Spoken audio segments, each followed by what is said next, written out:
আজি ৰাতিপুৱা 4:50 আমাৰ নলবাৰী জিলা সাহিত্য সভাৰ প্ৰাক্তন সভাপতি সাহিত্য ৰত্ন সাহিত্যাচাৰ্য আমাৰ সকলোৰে শ্ৰদ্ধাৰ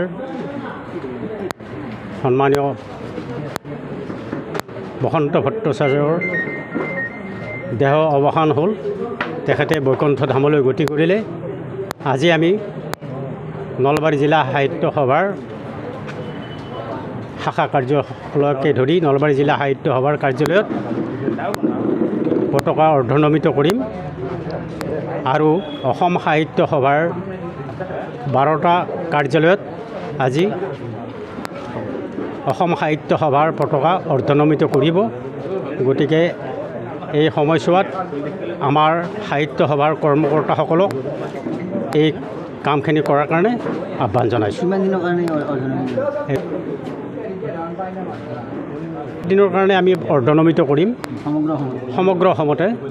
আৰু আজি আমি নলবাৰী জিলাৰ প্ৰতিটো শাখাকে পতাকা অৰ্ধনমিত কৰিবলৈ আহ্বান জনাইছোঁ। যোৰহাট মুখ্য কাৰ্যালয়তো আমাৰ পতাকা অৰ্ধনমিত হ'ব, গুৱাহাটীতো হ'ব। গোটেই 12টা কাৰ্যালয় আছে অসম সাহিত্য সভাৰ, গোটেই 12টা কাৰ্যালয়তে পতাকা অৰ্ধনমিত হ'ব। ঘৰত আনন্দ আৰু সম্পৰ্কৰ চমক বজাই ৰাখিবলৈ জৰুৰী হৈছে সকলো আনন্দময় মুহূৰ্তত মৰমৰ উপহাৰ দিয়াটো। সেইবাবে মধুশ্ৰী জুৱেলাৰ্ছে আনিছে সকলো ৰঙীন ক্ষণৰ বাবে বিশেষ গহনা। হীৰাৰে হওক, সোণৰে হওক বা ৰূপৰে হওক, শ্ৰেষ্ঠ ডিজাইনছ আৰু হলমাৰ্কযুক্ত গহনাই ৰাখে সম্পৰ্কক নিখুঁত। তেনেহ'লে আজিয়ে আনক আনন্দ মধুশ্ৰী জুৱেলাৰ্ছৰ সৈতে।